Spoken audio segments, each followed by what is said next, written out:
The Apple Cup is this week. Yes, it's strange, but at least the game is being played, and boy, it's going to be fun. That's Roman Tomashoff, Locked On Huskies, joining me here on the show.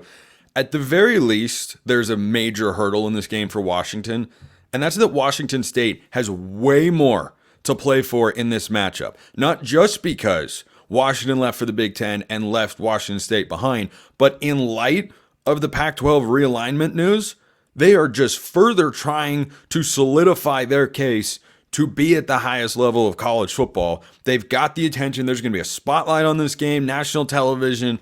That's something that Washington's going to have to overcome. I think the Cougs are going to be as riled up for this football game as they can possibly be, and that's in a rivalry game. Spencer, I don't know about national television exclusive on Peacock is this week's game. Well, but it's nationally accessible. Anyone can get Peacock. Anyone cannot get the Pac-12 network. Yeah, shout out to Comcast and Xfinity, by the way, for not letting us get the Big Ten network either. But no, so I certainly hear your point. But Wazoo has looked good over the past couple of weeks, but they played against a severely depleted Texas Tech defense. And again, they did look good. I want to say that. But Spencer, do you know how many yards per game Wazoo's defense is allowing through 2 games this year? Wazoo's defense? Not off the top of my head. I'm going to get, I'll take a guess. 334. 334. 470. Okay, that's not great. No, it is not great. That is 124th in the FBS so far this season. And Washington's offense has, Jed Fish said that first quarter that they played offensively looked like the Bad News Bears.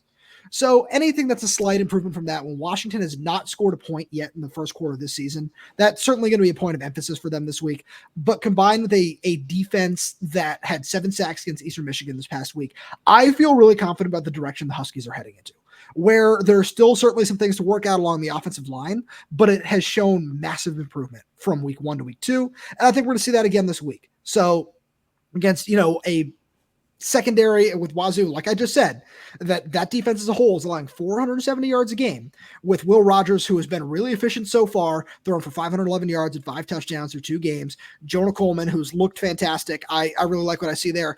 And let's also not discount this, Spencer. Do you know what the score of when Jed Fish took on the same, a very similar Wazoo team last year was? Let me think. Arizona, Washington State. Oh, it was so long ago. You're going to have to jog my memory. It was 44-6 Arizona. They did a really good job of finding. Oh, that's right. They went into Pullman and boat raced them. Yep.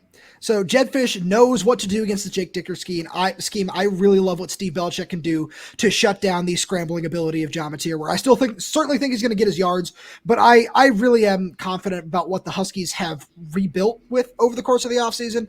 And you know me, I don't make very hard predictions here, but I certainly feel good about the direction that this team is heading in. So before we hopped on to record, Roman, I told you that I'm coming into this game picking Washington State unless you can talk me out of it. And I have to say, you have made some compelling points. We'll find out at the end of the segment if I ultimately get there. I do stand by the motivation factor that there is way more to gain for Washington State in this game than Washington. But I've been impressed with John Mateer. He threw the ball really well in week 1 against Portland State. He ran the ball really well last week against Texas Tech. Throwing was not quite as proficient, which I think is a concern, but he's got a couple of good receivers, 2 games under his belt.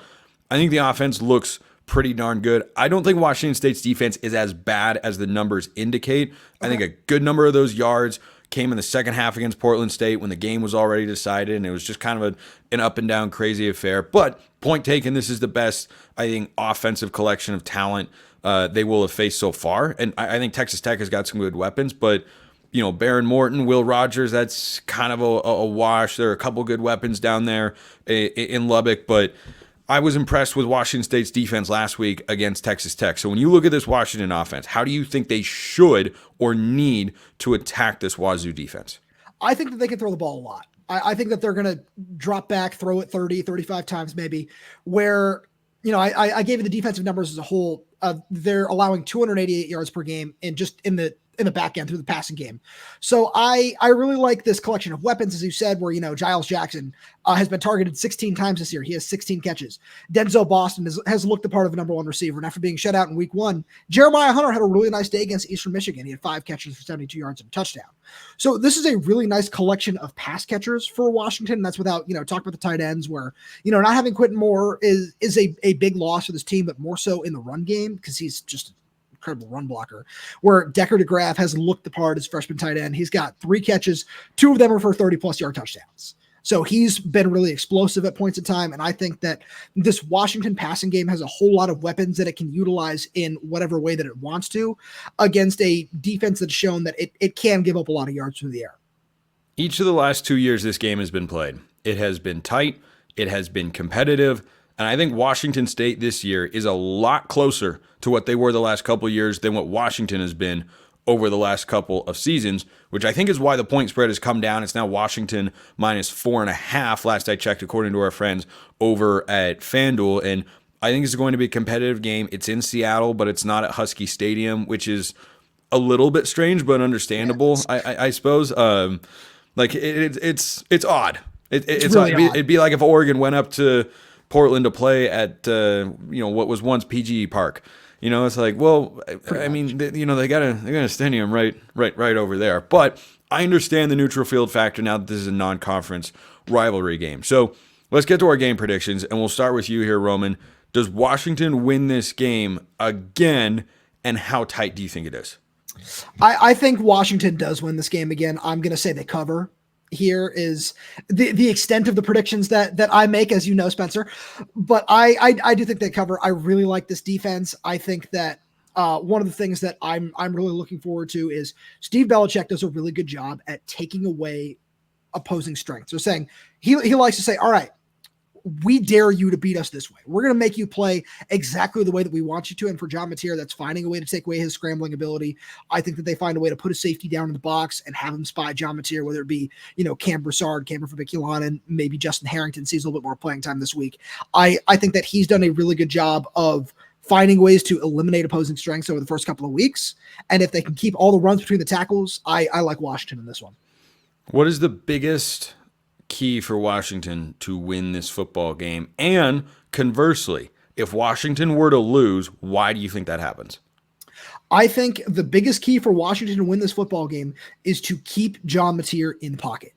Keep him from scrambling. Where if they want him to beat him with his arm, that's fine. I like the secondary. I like Thaddeus Dixon. He's had a really good day. He's had a really good couple of days in his first 2 games. Elijah Jackson has been their highest graded corner as a backup in Ephesians Prysock. Spencer, I know you're a big fan of that guy as well. Yep. So I would say that keeping him in the pocket, forcing him to throw is the best way to do it. I like this pass rush. Like I said, had 7 sacks last week. Conversely, Washington has shown that it can have some trouble defending the run when it gets bounced outside the tackles. They haven't done necessarily a great job in containing and setting the edge over the first couple of weeks. So I think that if Wazoo is able to find a way to break some runs outside the tackles, that they can all of a sudden pick up 10, 12, 15 yards on some of those. And that could cause some problems, in my opinion. Have you won me over? Have I? Have you pulled me over to the Washington side? The Arizona game from last year, which was in Pullman, by the way, and one of the more shocking results of the year. I think it might come down to which coach wins the chess match from that particular game. Does Jake Dickert make the adjustments, or can Jed Fish exploit the same sorts of things he found in Jake Dickert's defense a year ago? If this were in Pullman, I'd stick with the Cougs. I'm going Huskies here. I think this is a wildly entertaining and fun football game. Wildly competitive. I can see this going either way. Washington 28-26. I think they beat Washington State. Yep. I think it's one of those sorts of games where it gets weird and funky, but you know what? I've picked against Washington State once this year in the non-conference, which is of course what Washington State is. A classic non-conference battle. Obviously. Just like Oregon State. Just like Oregon State. That's the way that these things go now.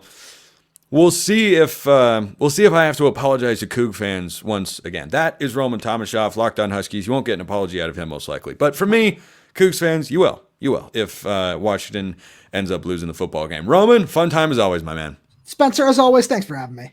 Appreciate everyone listening. I will see you next time. Enjoy the weekend. And until then, hope you have a wonderful rest of your day.